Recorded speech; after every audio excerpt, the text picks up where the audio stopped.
Bà sụt đây bông mai bông bò đó khnéสิ่งท้ายที่ได้ខ្ញុំមកចង់បង្ហាញពីការធ្វើតារាងចំណាយប្រចាំថ្ងៃបាទនៅក្នុង Excel បាទជាដំបូងបាទដូចបងប្អូនបានដឹងហើយគឺយើងចូលមក Excel សិនមកបាទអញ្ចឹងយើងចូល Excel យើងអាចកំណត់ទំហំសម្រាប់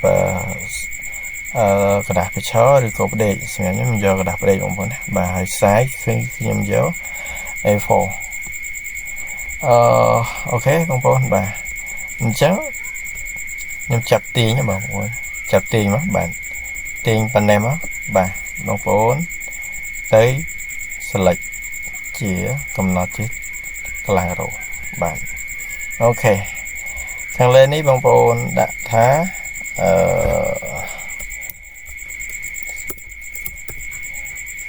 តារាង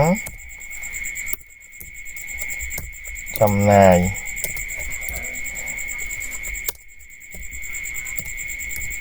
ប្រចាំខែបងប្អូនណាបាទតារាងចំណាយប្រចាំខែអូខេយើងដាក់អញ្ចឹងសិនមកហើយតកតនឹងទំហំអក្សរផ្សេងដិតពណ៌ឬក៏មិនដិតពណ៌ហ្នឹងយើងចាំដាក់ក្រោយក៏បានដែរសំខាន់យើង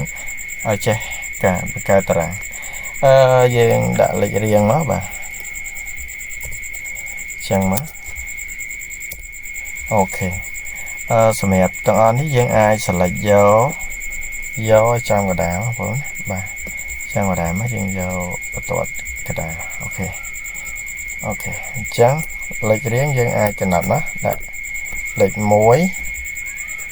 លេខ2អូខេបងប្អូនចង់កាន់តាងាយស្រួលបងប្អូន select លេខ1លេខ2ចឹងមកហើយអស់ចុះក្រោមមកបាទអញ្ចឹងយើងបានលេខរៀងមកបាទលឿនណាបងប្អូនបាទហើយកន្លងទី2បងប្អូនចង់ដាក់អីគេទី2គឺថ្ងៃខែបាទថ្ងៃខែ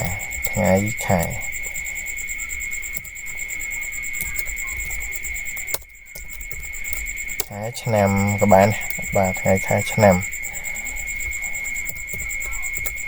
អូខេថ្ងៃខែឆ្នាំបងប្អូនអាចទាញវាឲ្យយ៉ាងប៉ុណ្នេះមកបាទយើងមើលទៅឃើញស្អាតបាទយើងសនុកចុះថ្ងៃទីអីផ្សេងហ្នឹងនៅវាមើលទៅឃើញស្អាតបាទយើងចង់ចាក់ពណ៌ចាក់អីបានបាទពណ៌យើងមានមួយកណ្ដោបាទយើងចង់ចាក់ពណ៌អីក៏បានបាទតមកកន្លងទី2បងប្អូនចង់ដាក់អីគេ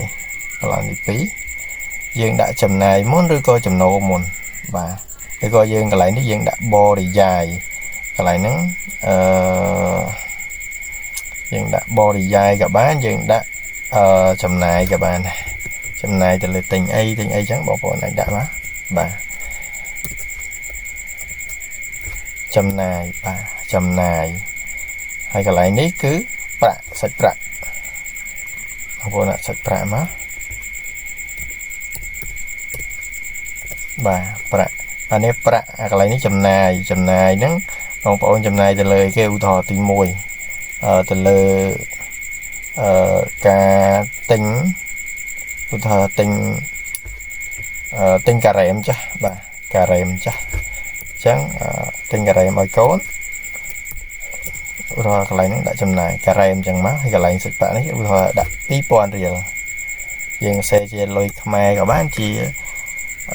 លុយដុល្លារក៏បានដែរកន្លែងហ្នឹងបាទអញ្ចឹងមកហើយកន្លែងនេះយើងដាក់ចំណូលបាទចឹងតែពិតយើងដាក់ចំណូលមុនបងប្អូនណាដាក់ចំណូលមុនមិនត្រូវចំណូលបាទចំណូលហើយប្រាក់ហើយមកបានចំណាយបងប្អូនណា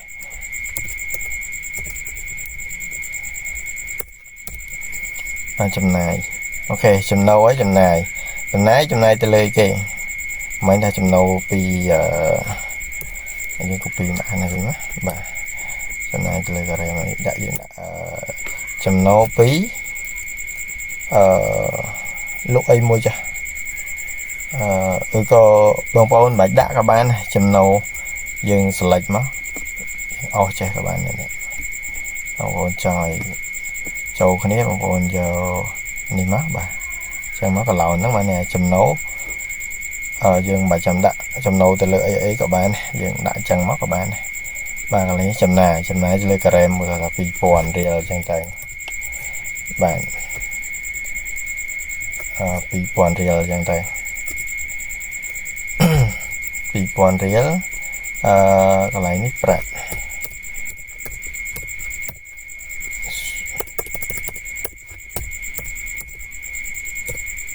ba lấy bạcต่อมานี้lạiนี้យើងប្រឡងមួយមកយើងដាក់សរុបនេះបងប្អូនណាសរុបហ្នឹងយើងដាក់សរុបក៏បានយើងដាក់ប្រាក់នៅសល់ក៏បានដែរហើយក៏យើងដាក់សរុបសិនមកបងប្អូនណាបានសរុបមក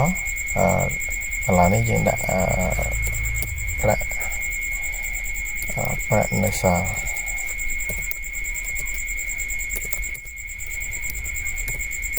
អូខេអញ្ចឹងដាក់ប្រាក់នេះសល់ប្រាក់សល់យើង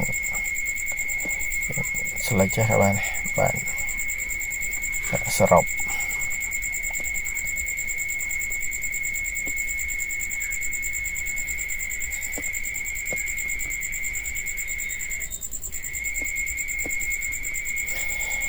អូខេបងប្អូនឥឡូវនេះយើងមើលឃើញបានតម្រង់បែបនេះបាទយើងមើលទៅឃើញយើងគូសំហ្នឹងបងប្អូនណាយើងស្អាតគូសំហើយយើងស្អាតគូសំហើយកន្លែងចំណាយយើងដាក់ធំតិចបងប្អូនណាបាទព្រោះពេលខ្លះយើងសរសេរខ្លាចសេតប៉ុណ្នេះមកបាទអូខេលេខរៀងយើងទាញទៅវិញបាទអញ្ចឹងមកបាទពណ៌អីផ្សេងបងប្អូនចង់ដាក់មិនក៏បានដែរបងប្អូនណាបាទអញ្ចឹងថ្ងៃខែយើងដាក់មកឧទាហរណ៍ថ្ងៃទីឧទាហរណ៍ថ្ងៃនេះថ្ងៃទី2បាទទី2បាទទី2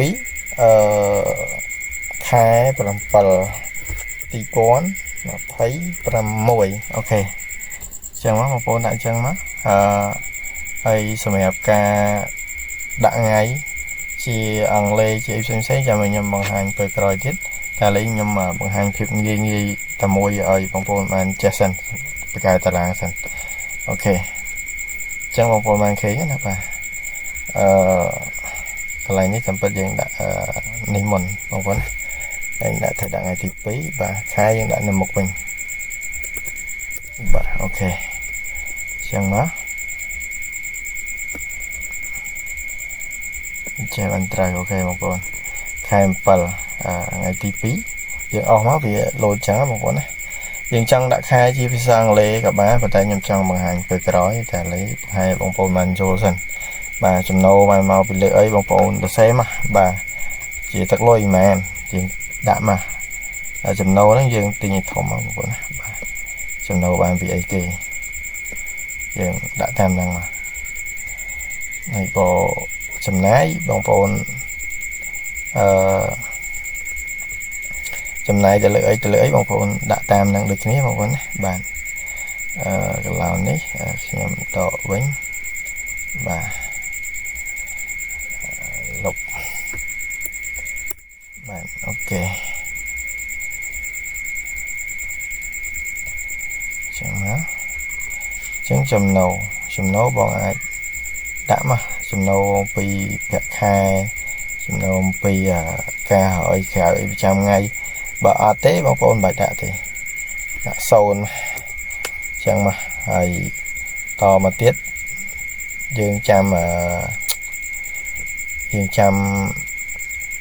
ចាក់រូបមន្តបងប្អូនណាចាក់រូបមន្តកន្លែងនេះយើងដកចេះក៏បានដែរ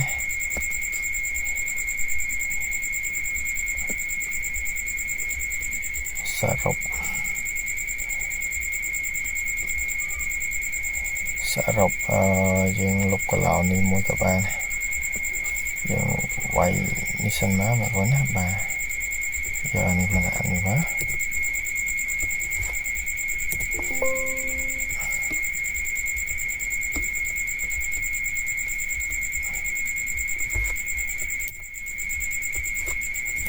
អូខេ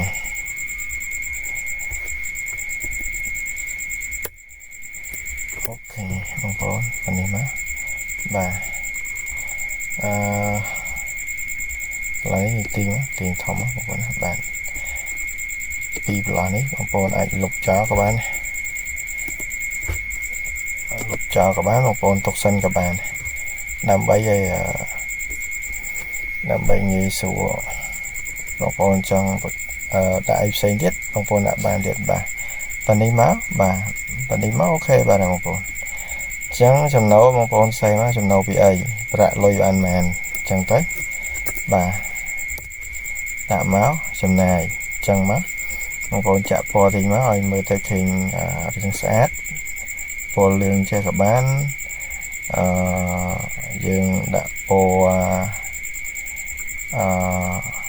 ពណ៌អីក៏បានដែរបងប្អូនចង់ដាក់ពណ៌តាមអ្វីដែលបងប្អូនឆ្លាញ់ណាបាទចំណូលយើងដាក់កន្លែងនេះ Q ក៏បានបាទ Q យើងដាក់ Q អញ្ចឹងមកបាទចំណូលអញ្ចឹងទៅបាទចំណាយយើងដាក់ក្រហមក៏បានបាទអញ្ចឹងបាទប្រាក់សសរុបបងប្អូនចង់ដាក់ពណ៌អីក៏បានដែរអ្វីដែលបងប្អូនត្រូវការដាក់ពណ៌នេះចាស់បាទនៅសល់ដូចគ្នាបងប្អូននៅចង់ដាក់ពណ៌ហ្នឹងក៏បានបាទអញ្ចឹងបាទខ្ញុំselectឲ្យបងប្អូនមើលបាទ